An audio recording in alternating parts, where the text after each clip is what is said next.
Hi guys!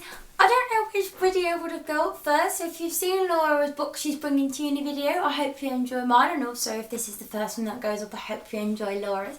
This is a really exciting video because these are all the books that I've brought to university that aren't for university, they're just fun books that I'm really into.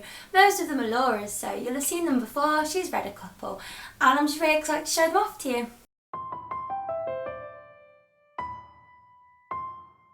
The first one is Before I Go to Sleep by S.J. Watson, a brilliant thriller. Laura loves it. I want to read Girl on the Train because the film's coming out, but this looks really good. I'm hoping I'm going to be in the thriller mood after reading that. Another one that I'm borrowing off Laura is The Enchanted by Renee Denfeld. It just looks really good. I really like the idea of a story. I know it's set in prison and I'm intrigued by the magical realism elements. So I think if I'm enjoying my university books but I want something a bit more like literary fiction, I'm going to dip into this. My next book is Infinite Sea by Rick Yancey. I read and quite enjoyed The Fifth Wave, but it's been a while since I've read it and I've not heard very good things about this, and it's also a trilogy. I thought it was a duology, so I'm a bit disappointed that it's yet again a trilogy when The Fifth Wave I thought could have ended, if I'm honest. I was like quite hoping for it to be a standalone, and this is shorter and I don't see how a sequel can be shorter and live up to the first book's expectations, but I want to get around to this before I forget it, so hopefully that'll be a thing that I do soon. My next one I'm very excited for. This is A Court of Mist and Fury by Sarah J Maas.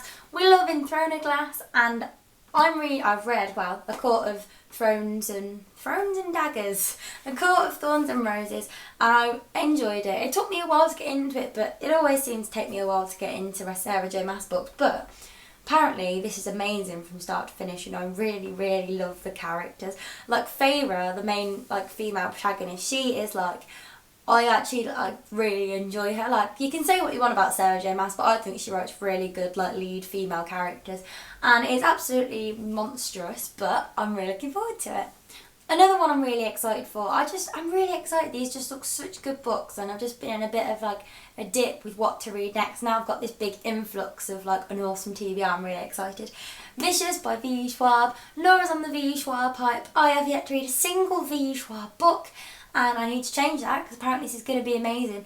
And superheroes, powers, and university, and an enemy evil friendship. It sounds right up my street, so I want to get around to this one. And sticking with the V. Schwab, A Dark Shade of Magic, Gathering the Shadows has just come out, and apparently that's great too. So I think I'm going to start with Vicious because it's a standalone, it's easy to see if I like it, but I think I'm going to like it. And then I can move on to the trilogy when it's getting a bit closer to the time that maybe the next one comes out, because I know I actually want to read that, but apparently Vicious is getting a sequel too. So I really want to get into V. Schwab because apparently she's lovely and the books look really good. As I mentioned in Before I Go to Sleep, I want to get into these thrillers because a film is coming out for The Girl on the Train by Paula Hawkins, and I've read a few thrillers over my time. I read one called The Hypnotist, and that was really good. And I just don't really read them very often because I just don't get my hands on them. When I go to Waterstones, I'm more likely to buy a YA.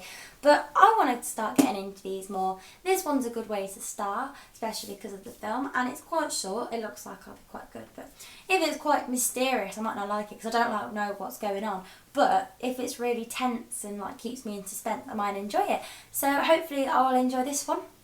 I have bought Outlander because I just want it here. I really want to read it. It was between bringing this one and 1Q84, and I'm just like, which one am I more likely to read? And I'm more likely to read Outlander.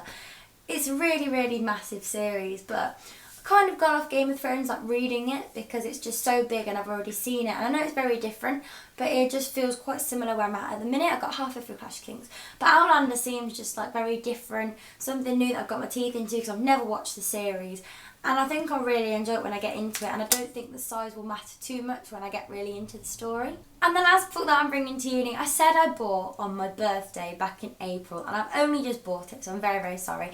But that is The Rose and the Dagger by Renée Adair, the sequel to The Wrath and the Dawn, and I really enjoyed this book. It's so good. It's like a retelling of Scheherazade, which is an Arabic fairy tale. It's so good, and I've got the paperback because the hardcover was very big and heavy, and this just looks really good. I can't wait to get involved with this either. So yeah, I've got a few sequels to read, and I'm quite happy. I've got 1, 2, 3, 4, 5, 6, 7, 8, 9 books that I've brought to university that I think I should manage before Christmas. If not, before Christmas, definitely before New Year, and then if not, slightly after. But I really, really want to read all of these, and I'm very, very excited. So if you've got any recommendations more, put them down below, because I'm always looking out for new books to put on my Christmas list. And let me know if you enjoy or dislike any of these books for any reasons.